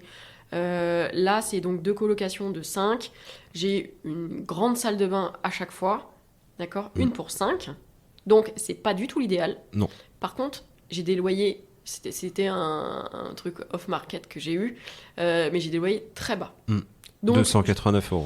Alors, non, je suis à 300 € la chambre. Ok, donc bon, charge comprise. Je dis 289 € parce que c'est le grosso modo quand t'es étudiant et que t'es juste étudiant nature, tu fais rien d'autre qu'étudier, ce qui est déjà pas mal. Ouais. C'est ce que te donne à peu près la CAF, quoi. Oui, c'est ça. Et nous, on les appelle, les loyers là, on les appelle les loyers CAF. Mais en fait, en gros, on sait que, tu vois, sur une chambre en coloc en région, tu cales le loyer à 289 € et globalement, avec l'étudiant un peu classique qui étudiait, et c'est déjà bien, bah, ça lui paye son loyer. Ouais. Mais tu mets 299, ça risque de coincer. Ouais. Parce que du coup, tout à fait. Voilà, alors, tu as pris 10 €. Quoi. Là, c'est 300 avec donc charge comprise, par contre. Package. J'ai aussi, donc je mets bien sûr le Wi-Fi, et j'ai une femme de ménage qui passe dans les colocs, parce que j'ai quand même remarqué avec le temps que c'est ce qui bloque le plus et qui est le plus conflictuel, je dirais, dans les colocations, c'est le ménage. Ouais, c'est dégueulasse. Ouais, bah c'est que ils sont toujours en train de dire oui, il y en a un qui n'a pas lavé le frigo et il fait pas ça et il range pas. Alors que si tu mets une femme de ménage, tu l'inclus dans les charges, plus de sujet. Et t'es tranquille. Et la tranquillité, ça s'achète. Donc ça, c'est 2 petites colocations qui sont extrêmement rentables pour moi, mais que je ne garderai pas pendant très longtemps. Okay. Parce que c'est... je dirais que c'est des petits projets. J'ai envie de faire autre chose. Avec l'expérience, t'as envie de faire plus grand. Plus, et t'arbitres aussi. C'est ce que j'allais te dire. T'es obligé d'arbitrer pour passer à autre chose. Donc, moi, pour être transparente, je crois que ça me rapporte 1 500 € par mois. Et j'ai un prêt à moins de 600 €. Donc, je me casse pas trop la tête. Ça se loue comme des petits pains. Voilà. Je cherche pas. Moi, l'idée, c'est que je touche pas. J'ai des colocs, donc beaucoup plus haut de gamme. Je touche pas la même clientèle. Mais je pense que. C'est bien de varier un peu, d'avoir. Bah. En fait, tout le monde a besoin de se loger. C'est que tu vas avoir vraiment des marchands de sommeil qui vont louer à 250, 300 €. Moi, je me dis, je loue à 300 €. Par contre, je suis pas un marchand de sommeil. Moi, j'ai besoin que les chambres soient bien. Je mets des matelas très confort. Je préfère mettre un super frigo, un super truc. Enfin, la Wi-Fi, si je peux mettre des télés, je mets des télés. C'est que c'est pas parce que les étudiants ont des petits budgets que t'es obligé de leur mettre... de les loger n'importe comment. Ouais, c'est ça.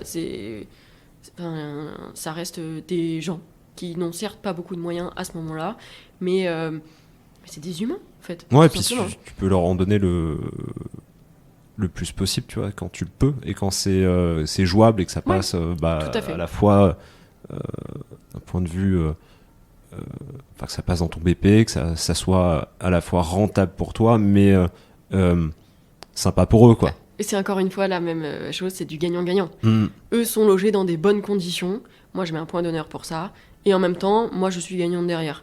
Donc, l'équilibre est parfait. Il se fait, ouais. Et puis, c'est toujours plus simple quand tu as, tu sais, le fameux truc, les locataires que tu m'as dit, ce qu'on disait tout à l'heure.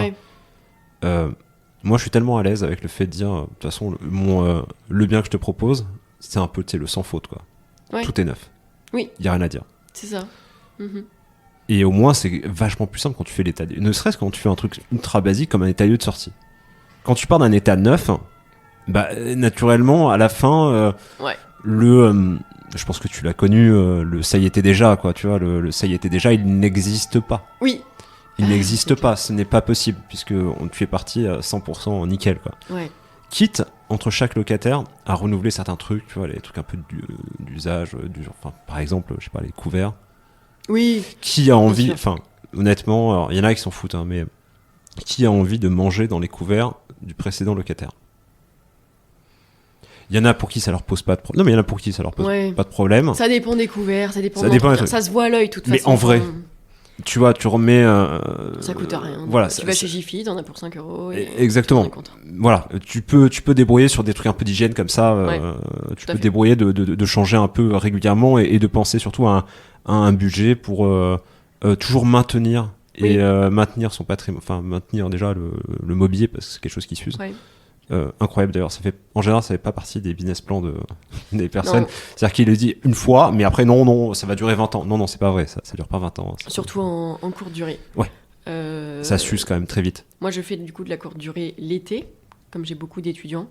Et c'est dingue parce que j'ai par exemple un autre bien qui s'était terminé. Il s'est terminé les dates, juste avant l'été. Ouais. Ok. Et donc l'été, j'ai fait courte durée. Il était totalement neuf. Un petit immeuble de 4 lots. J'ai récupéré, je l'ai mis en location en septembre, et je me suis dit, limite, j'ai les peintures à refaire, quoi. Ouais, donc au final, valait mieux rien faire, quoi. Presque. Et c'est vrai que c'était rentable l'été, mais ok, t'as un POC sur la table, et t'en as un là, bon, il y a une tâche ici, il y a une tâche... Et tu dis, ok, bon, Finalement. Faut le prendre en compte. C'est quelque chose dont on ne parle pas, mais en location courte durée, la durée de vie du mobilier, elle est vraiment incertaine. Tout à fait. Et des peintures aussi. Ouais. Faut le noter. On tombe sur tout type de personnes. C'est sûr. Voilà. Donc c'est vrai que, comme tu l'as bien dit, moi quand je vais sur place, de temps en temps, c'est vrai que je vais aller racheter des verres, des couverts, 2-3 poêles, et je les dépose, et ils sont contents, et moi, ça m'a pas coûté très cher, et en fait, ils voient que j'ai pas envie de leur imputer 2 € pour des verres, tu vois. Non, c'est parler pour pas dire grand-chose, au final... C'est petit. Ouais. Alors, c'est pas comme...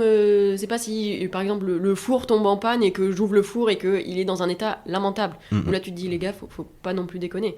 Mais ça reste des étudiants. Moi, si je peux leur payer des verres, ou les 6 verres, ça me coûte 2,50, 5 €. Enfin, oui, tu le fais. Ça ne m'impacte pas vraiment. Et en fait, comme j'ai un cash flow qui est confortable, ça me permet d'avoir une marge de manœuvre beaucoup plus importante. Et je vais pas me dire... Ok, il faut surtout pas que je fasse ça parce que sinon je suis dans la merde. Tu vois. C'est que si je vois un tableau qui est sympa, qui peut aller là dans la coloc, tu le fais. Pourquoi pas. Allez, tu vois. Après, il faut partir du principe que tes locataires, quand tu commences à avoir beaucoup, ce sont tes clients.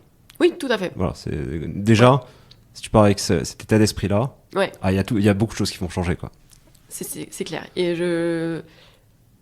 j'essaye de me mettre beaucoup à la place des autres. Et je me dis... par exemple, alors je sais certains ont des petits soucis sur la propreté et que ça leur pose pas de problème de louer un bien dégueulasse. Vraiment dégueu. Ouais, la notion du ménage en général n'est pas la même à l'entrée et à la sortie. C'est ce qui est assez drôle aussi, des fois. Et moi je me dis, non, je me vois pas accueillir quelqu'un sans avoir fait passer la personne qui s'occupe du ménage avant.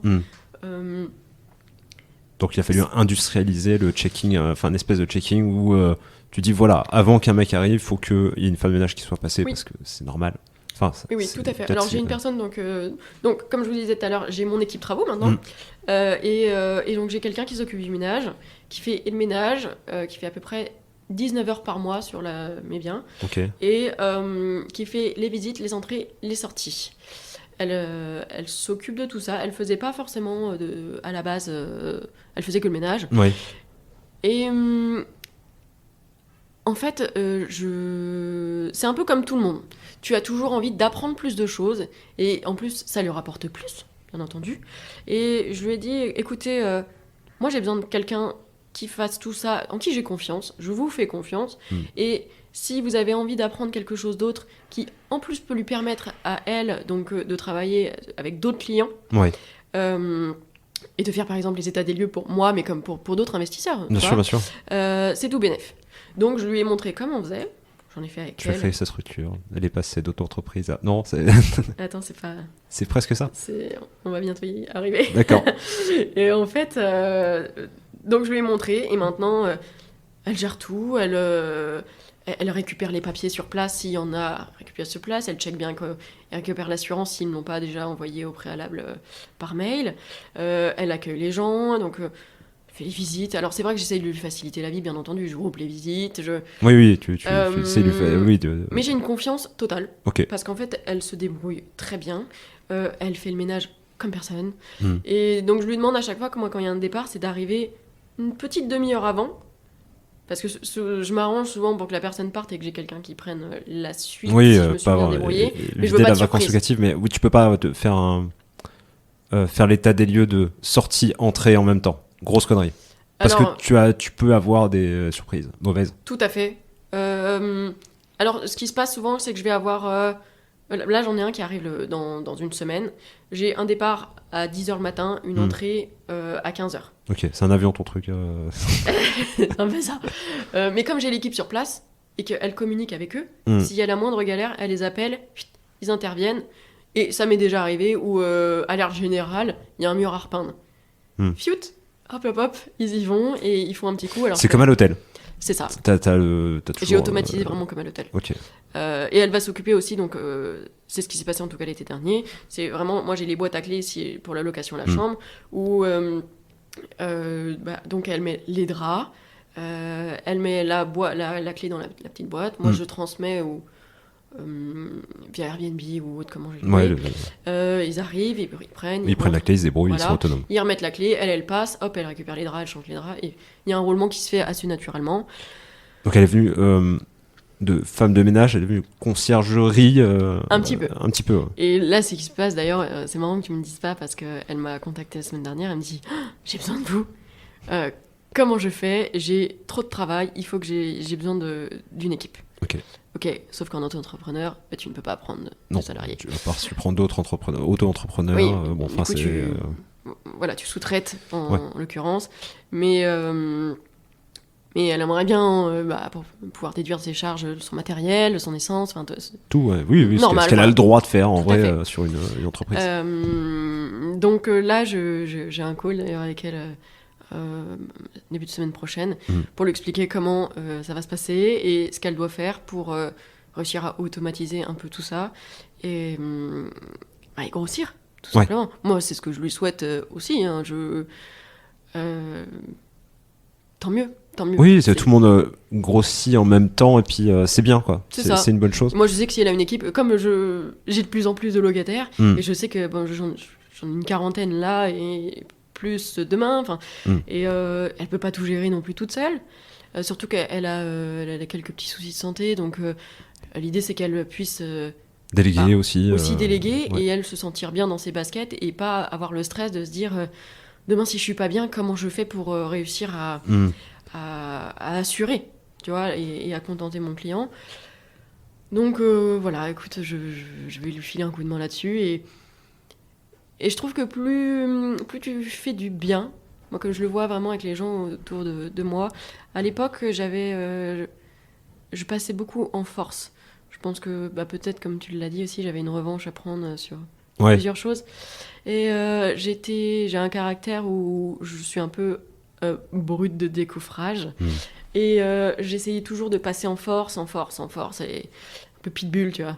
Et en fait, j'ai testé d'autres techniques et je me suis rendu compte que ça pouvait marcher autrement. Oui, que je pouvais avoir des résultats autres qui pouvaient être plus bénéfiques par la suite. C'est que, tu vois, on revient sur le one-shot. J'avais des résultats sur du one-shot parce que je passais en force. Maintenant, j'ai des résultats sur du long terme. Et t'es tellement plus gagnant dessus. C'est que tu fais le bien, t'as des gens qui ont le smile en face de toi, t'as des gens qui vont te rappeler. S'ils ont des affaires, ils vont penser à toi parce que tu les as aidés, ils vont t'aider. Ouais.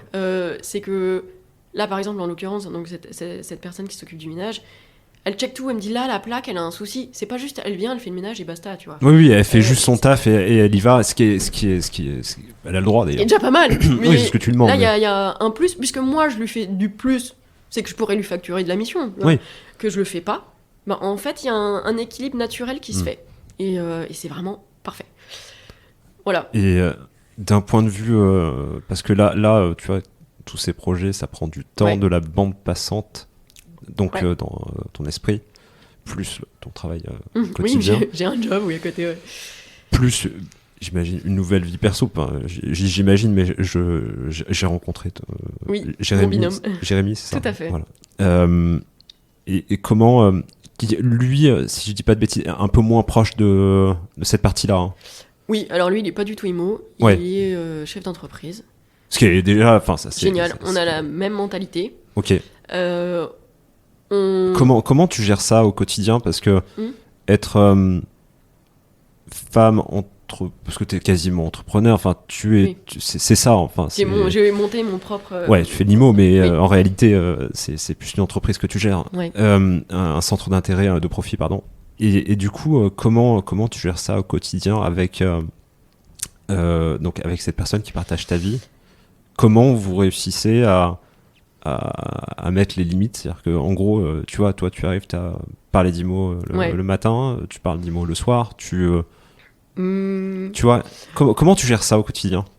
Alors, pour ça, tout soit... C'est pas... ça...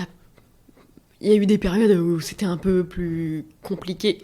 J'ai acheté 5 biens en 2020, avec, dont 3 avec des gros chantiers, en même temps.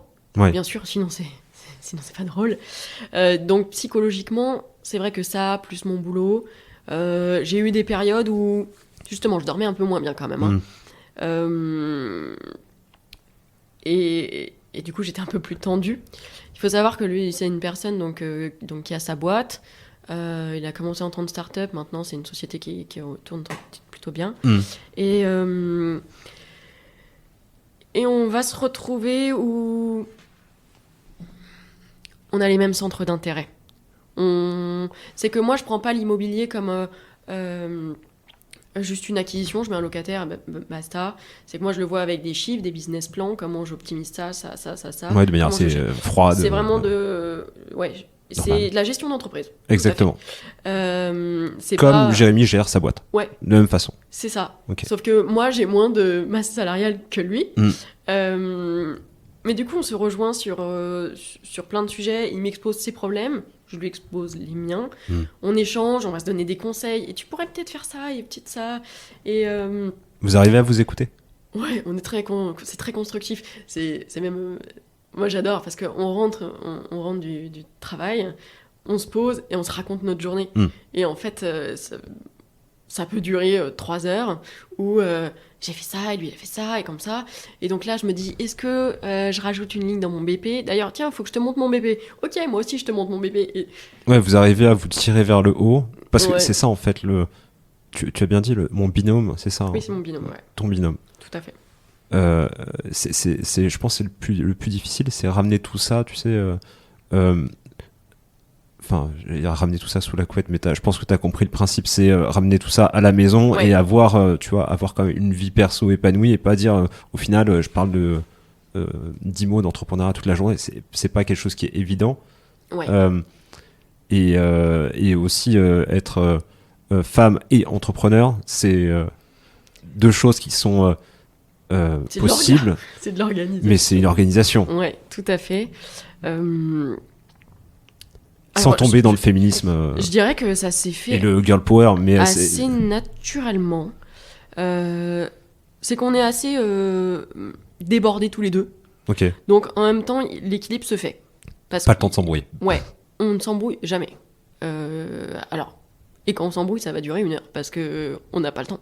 En fait, faut passer à autre chose. En fait, on va pas se focus sur une tension ridicule potentielle. Alors qu'on sait très bien que demain c'est fini. Non, tu tournes la page, basta, et on parle d'autre chose. Et on a une ambition très importante tous les deux. On sait ce qu'on veut dans la vie. Et malgré ça, on est très différents. C'est que moi, je suis investisseur pur. Ouais. Ok. Et lui, il est créateur. Et okay. Ça, c'est génial. C'est bien, ça fait c'est génial parce que ce que moi je fais, lui, il va tendre à le faire après, mais c'est pas forcément ce qu'il ferait dès le début. Oui. Moi, à contrario, ce qu'il fait, je n'ai pas du tout envie de le faire. Je n'ai pas demain envie de lancer une start-up à 2 en commençant dans une cave. Non, clairement pas. Je n'ai plus du tout envie de faire des horaires de chien. Non. Ce par quoi lui, il est passé.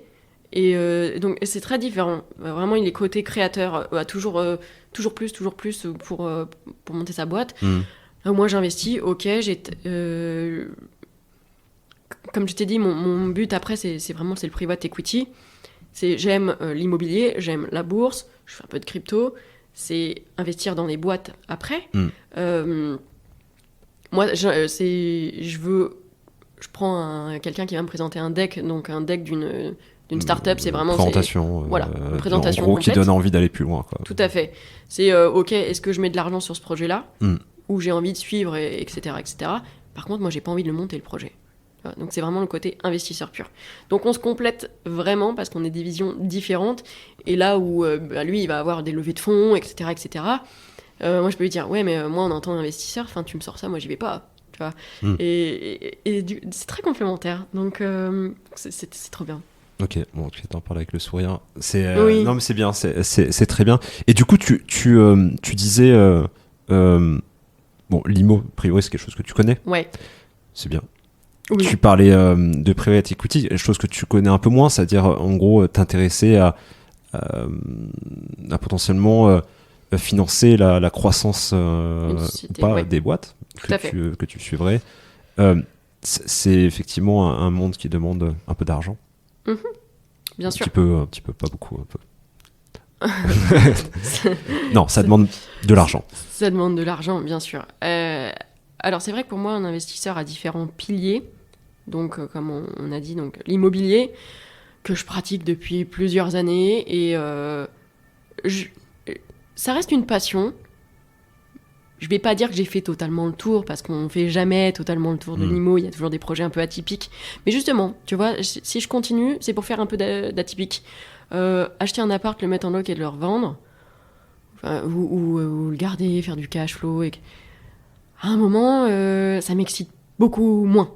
Parce que je connais trop. Oui, tu connais le résultat et ça va être à peu de choses près la même chose à chaque fois. Enfin, c'est ça. C'est constante. Et en plus, il y aura des bonnes et des mauvaises. Il faut pas oublier qu'en plus, c'est mon boulot, quoi. Ouais. Donc, j'ai fait ça avec des petits projets, avec des moyens projets, avec des projets à 80 millions.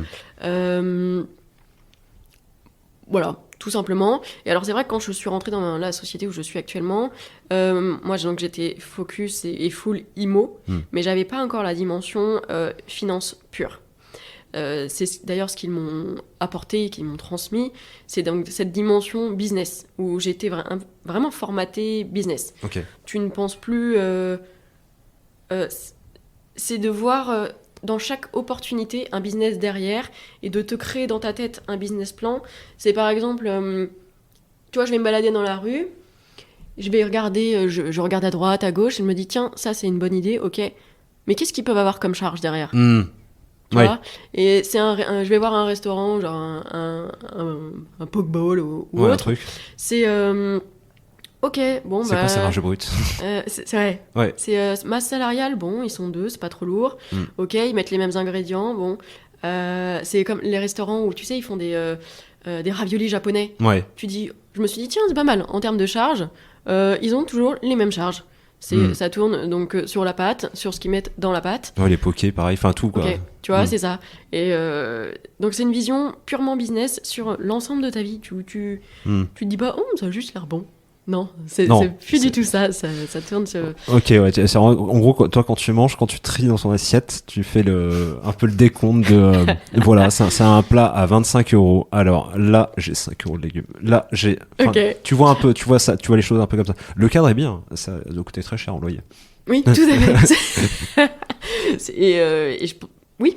Les WC sont refaits, c'est génial et tout, belle présentation. Ils doivent avoir du résultat pour refaire les travaux.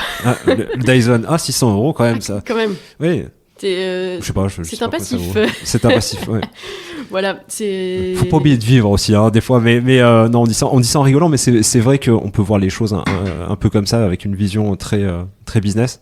C'est un état d'esprit, et c'est vrai que donc, dans ce job-là, j'ai été un peu formaté à faire ça, avec une dimension quand même très humaine. Comme je t'ai dit, on gère de l'humain, et on gère la santé, t'es acteur de la santé des gens. Donc, tu fais le bien, et en même temps, je vois un monde de business et des opportunités partout. Et donc, c'est vrai que l'immobilier, oui, ok, maintenant je sais comment je fais ça. Et j'ai envie de faire autre chose par la suite. Et le private equity, c'est quelque chose que j'ai pas eu l'occasion de faire vraiment. Et j'ai envie. Alors non, je ne pense pas du tout à aller sur une plateforme en ligne et à appuyer sur un bouton et dire je mets 5 000 € dans la dernière levée de fonds de la plateforme X ou Y, et après advienne que pourra.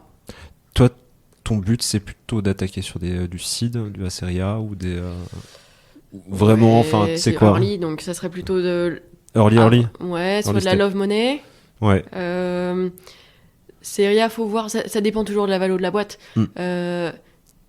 J'ai bien retenu, donc j'ai quelques personnes qui m'aident justement pour atteindre ces objectifs.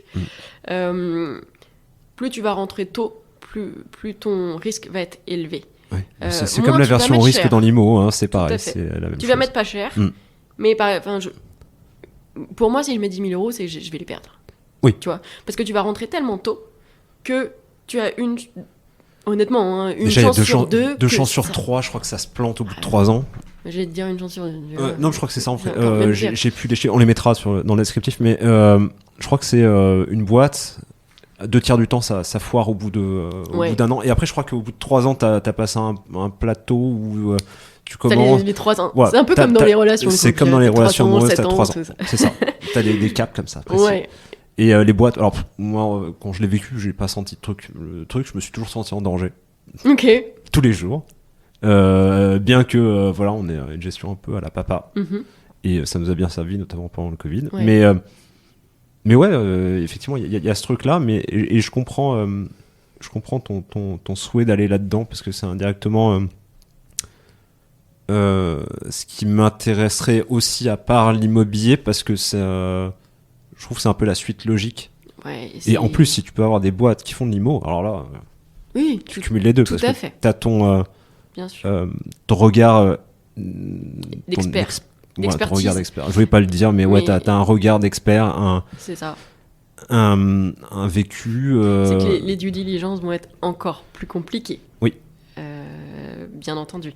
Et c'est pour ça que donc mettre 10 000 €, moi j'estime que si je mets 10 000 €, je vais les perdre. Je sais que si je veux aller dans le private equity, mon ticket d'entrée il sera à peu près à 100 000 €. Ok. Parce qu'en fait, donc ça ira avec la valorisation de la boîte. Bien sûr. Plus la valo va être basse, plus ton risque va être élevé. Et plus donc elle est élevée, plus la valorisation. Donc elle sera importante parce que la boîte, elle va tourner depuis quelques temps, elle aura déjà des clients, il y aura déjà une histoire derrière. Alors que si tu mets 10 000, la valo, donc elle sera vraiment faible, parce que potentiellement tu vas acheter un business plan potentiel. Ça se trouve, il n'y aura rien, il n'y aura pas de chiffre d'affaires, il n'y aura pas de clients. Il y aura rien. Oui, ça sera absolument rien. Bullshit. Donc je préfère mettre 100 000 sur un budget qui tourne où j'ai moins de risques que 10 000 par-ci, 10 000 par-là et compagnie, où tu arrives rapidement en réalité à 100 000, tu peux te retrouver à 60 000 euros d'injecter. Tu vois, c'est un peu comme quand tu vas au casino. Oui. Moi, j'ai pas envie d'arroser le tapis. Oui, tu préfères... Je mets sur un projet, surtout quand... Bon, en plus, j'ai quelques connaissances qui connaissent vraiment bien ce milieu-là, où je vais être sûr du projet. Il faut aussi prendre le temps d'analyser l'équipe, parce qu'en réalité, c'est aussi quelque chose qui m'avait marqué, c'est des associés doués qui ont un projet pas terrible vont mieux. Toujours réussir à s'en sortir. Oui, je suis d'accord. Là où des associés bancals sur un super projet, le projet va planter. Parce que c'est l'humain d'abord, et surtout dans des boîtes comme ça, c'est vraiment l'humain. Déjà, il faut se supporter, parce que pendant des années... Non, mais c'est vrai, il faut se supporter pendant 10 ans. Ouais. Il faut se supporter pendant 10 ans, quand même. C'est ça. Parce qu'à un moment donné, les vies changent. Enfin, on a commencé, on parlait du grenier, de la cave. On a eu la chance, c'était dans une chambre, tu vois. Ouais. Et dire, voilà, en plus, meilleur ami, donc tu mélanges quand même des choses. Tu vis H24. C'était pas certain que ça puisse tenir autant, quoi. Ouais, tout à fait. C'est pour ça qu'il faut sonder vraiment les associés. Il faut aller gratter là où ils veulent pas forcément que tu grattes, d'ailleurs. Et alors moi, donc c'est pas sur de ma vision, en tout cas, c'est des investissements de 3 à 5 ans max. Donc il y a un exit derrière, souvent, quand tu vas avoir des levées de fonds, où toi tu vas sortir à ce moment-là. T'en profites, tu laisses de la place. Mais oui, il faut sonder, et il faut aussi voir la concurrence qu'il y a, parce qu'on est quand même dans un monde où il y a de plus en plus d'entrepreneurs, de plus en plus de projets. Et là aussi, il y a l'arrivée des cryptos, où tu vas avoir, je sais pas combien de projets tech, crypto qui arrivent. Il faut réussir à faire le tri entre ce qui peut être bon et là où les gars se sont totalement enflammés.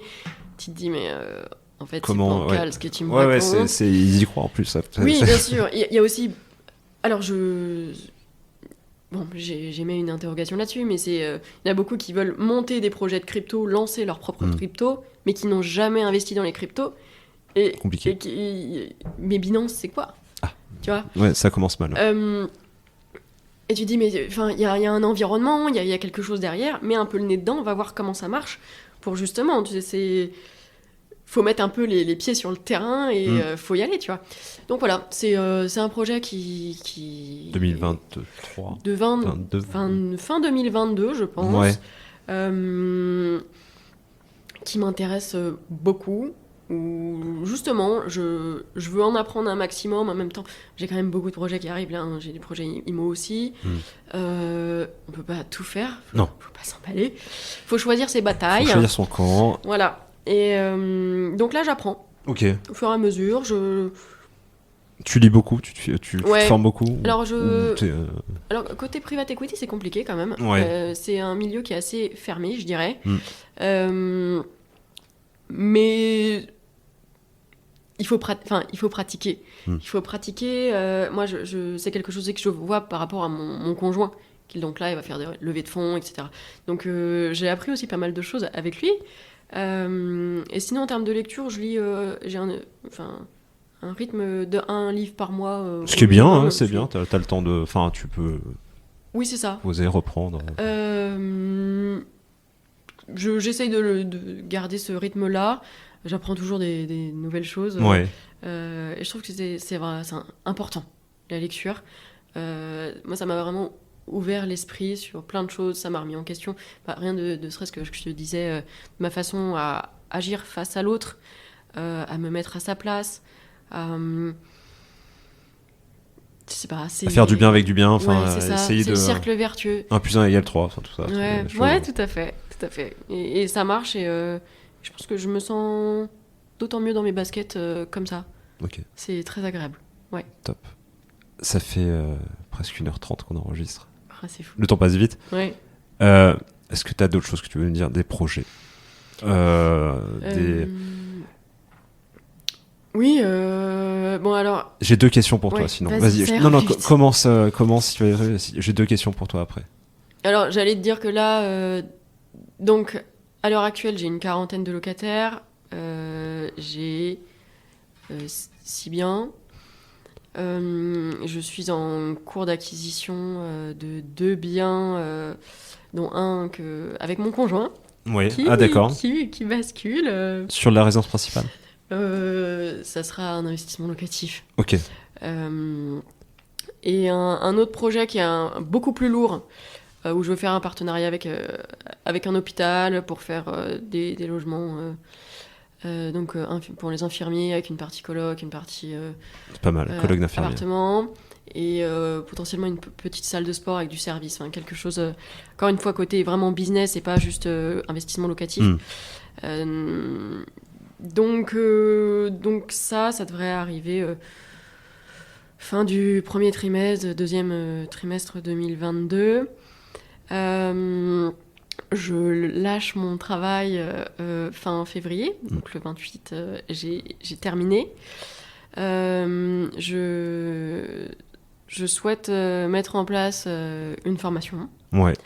Une formation avec un côté très terrain. Donc vraiment une formation qui comprendra plein de modules, mais et du terrain, et avec vraiment beaucoup d'astuces, pas de tabou, de ce qui c'est, moi vraiment comment j'ai vécu les choses, ce qu'il faut faire, ce qu'il faut pas faire, et avec aussi un côté juridique, parce que on n'en parle pas assez, mais je pense que quand tu t'associes avec quelqu'un, il y a quand même beaucoup de risques derrière. Ouais. C'est réussir à avancer sereinement.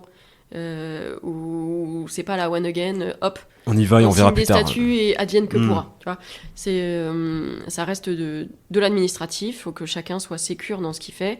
Essayer d'avancer le plus sereinement possible, tout simplement. Et et un autre pilier qui compte énormément pour moi, c'est le leadership féminin. Donc c'est la formation de businesswoman, je dirais.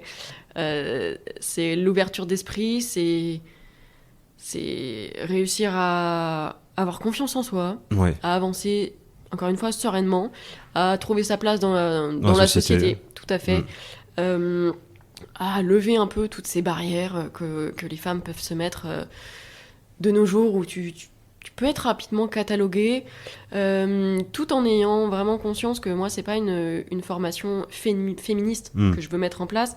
C'est quelque chose où on a tous besoin les uns des autres. Ouais. Les relations doivent être gagnantes au quotidien, que ce soit des hommes, des femmes. On avance tous dans un seul but. Et voilà, c'est quelque chose qui me tient à cœur, et ça devrait sortir fin du premier trimestre, deuxième semestre... Deuxième trimestre, pardon, 2022. Il va s'en passer des trucs. Ouais, il y a du boulot. En fait, tu as répondu directement à ma question. C'était qu'est-ce que tu oui, tout à fait. ferais l'année prochaine, dans 2 ans. Donc, c'est bien, tu as répondu à ma question. Et si jamais je parlais à Emeline d'il y a 10 ans, qu'est-ce que tu lui dirais? Que ça va bien se passer. Ça va bien se passer, mais en même temps, je lui donnerais pas trop de tips. Démerde-toi. Ouais, démerde-toi. Parce que j'ai eu une éducation très autonome. Ouais. Je dirais que mes parents bossaient énormément, et j'ai été beaucoup toute seule. Et j'ai pris mes propres décisions toute seule. J'ai fait mes choix toute seule. J'ai avancé toute seule. Je me suis retrouvée à porter mes projets solo. Et je me suis pas trop mal démerdée, je pense. Mais en même temps, ça m'a aidée. Est-ce que tu acceptes de dire « j'ai réussi » ? Pas encore. Ok. Pas encore. Pas encore, parce que... Est-ce que tu penses que tu l'accepteras un jour ? Oui. Oui, je pense qu'il faut être honnête avec soi-même de temps en temps. C'est bien, c'est que tu vois, là aussi, cette année, j'ai appris à être lucide. C'est que j'ai des forces, j'ai des faiblesses. J'ai aussi appris que mon pire ennemi, c'était moi-même. Ouais. Parce que je me mettais des barrières sur certaines choses, et aussi sur certaines personnes. J'avais tendance à l'époque à mettre les gens dans des cases, tu vois, et je me protégeais comme ça. Ouais, oui, bien sûr. Tout simplement. Et maintenant, je suis beaucoup plus à l'aise avec moi-même, avec tout ce qui se passe, et voilà, ça se passe bien. Donc je lui dirais vraiment, ouais, vas-y, ça va bien se passer, mais démerde-toi, quoi. Parce que je me suis retrouvée face au mur sur pas mal de situations, et c'est comme ça que j'ai appris. Ok, voilà. Top. pour te suivre, Emeline, rappelle-nous, donc c'est real__ du coup, IMO. Tout à fait. Et puis tu organises de temps en temps des... Comment on appelle ça? Tu appelles ça comment? Des apéros IMO, ouais. Oui, tout à fait. Non, on boit beaucoup. Et on parle IMO, ou alors l'inverse. Non, en tout cas, voilà, l'alcool est dangereux pour la santé, consommer avec modération, tout ça. Non, je dis ça, on boit beaucoup. En fait, non, même pas, mais en tout cas... on échange, c'est toujours agréable d'échanger. T'as échangé, c'était... et pour avoir participé à un des apéros, plutôt. Très intéressant et tout niveau, et c'était une belle initiative, et je pense qu'il y en aura d'autres. Oui, c'est toujours agréable d'échanger avec des personnes qui n'ont pas la même vision que toi, qui font divers projets.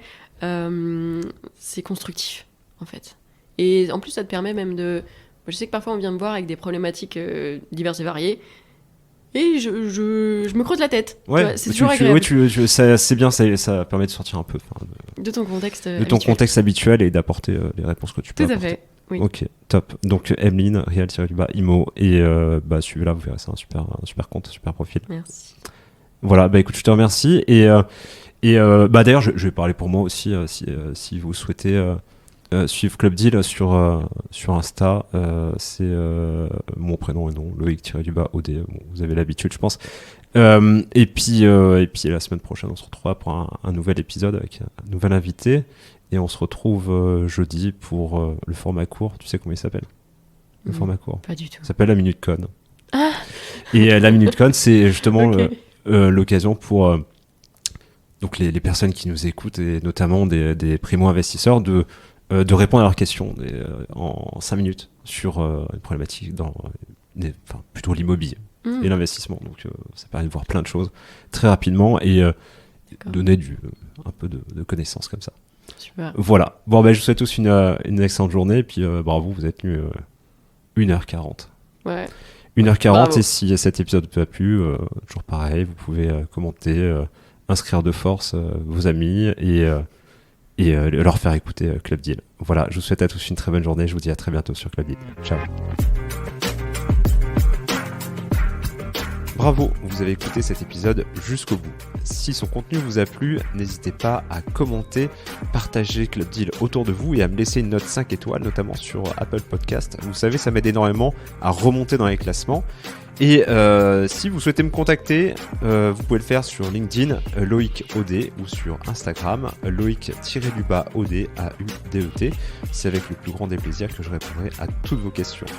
Il ne me reste plus qu'à vous souhaiter une excellente journée, et je vous dis à très bientôt pour un tout nouvel épisode de Club Deal. D'ici là, portez-vous bien. Ciao.